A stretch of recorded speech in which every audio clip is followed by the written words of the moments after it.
Back in 2011, I was living in Malaysia and I was living in my own house. I had a friend come over from Canada and we were just having a housewarming party when I was upstairs showing my friends my new house. And my best friend, she was downstairs with my dog. Suddenly, I heard a loud bang and my dog yelped. And I thought she just knocked something over because she's a bit crazy anyway. When I went downstairs, my best friend looked absolutely shocked. She was so pale and white. I asked her what happened, and she said my dog was walking towards the glass sliding door and it slammed shut by itself in front of her. And we freaked out. We so freaked out. We left, we shut the doors, we're like, let's go out. We came back later and had forgotten sort of all about it. My friend left, went back to Canada, and I continued living there. Over the next couple of months, some strange things were happening in the house, but I could just give them an excuse, you know. I would come home and something I had left there was now over there. And I just said, okay, well, maybe I forgot. Or I would hear something drop in my room and nothing had moved. After probably about 4 months, I came home one night. I went to my bedroom. I put my dog in her bedroom. I went to my bedroom, started to get ready for bed, and I noticed the light was on outside of my bedroom. So I went outside to turn it off. And when I did, I felt this feeling in my chest. And I'd had this feeling before. Because I was an atheist, I would have said, like, maybe it's a ghost. But I felt this feeling and I heard a noise that sounded like white noise. And I got really scared because I didn't really know where it was coming from, but I sensed where it was coming from. I could feel like the direction that it was coming from. So I just shut off the light and I shut my bedroom door and I locked it. And when I turned around, something hit my door so hard. The whole door shook and my heart literally fell out of my chest. Like, I was terrified. I've been in situations where I thought I might die before, but I never sought refuge in a God because I didn't believe in any God. But in that moment, my mind was completely clear, and the only word in my mind was Allah. So against my natural judgment, I said to myself, Allah, if you're there, protect me because I don't know what this is and I don't know what it wants from me. And I went to bed and I thought that I was going to take ages to sleep because I was so scared. I just put something on my laptop and within 5 minutes I was asleep. The next morning I woke up and I'm a pretty logical person. So what happened the night before was really logical for me. And so I sat on the side of my bed and I kind of thought about the whole situation.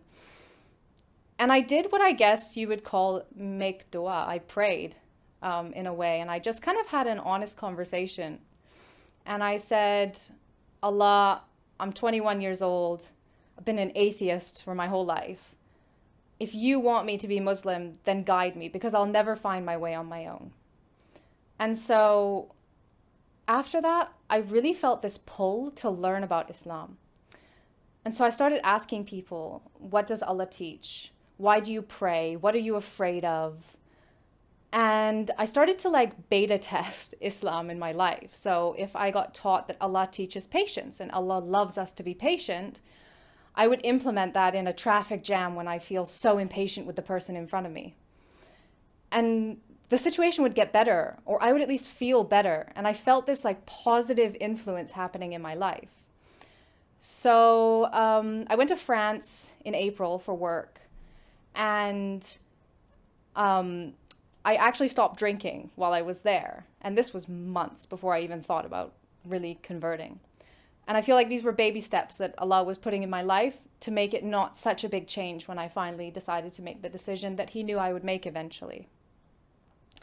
So it was coming to Ramadan, and I know all of my Muslim friends back then were very Muslim in Ramadan. Even if they weren't very Muslim the rest of the year, in Ramadan, they practiced everything.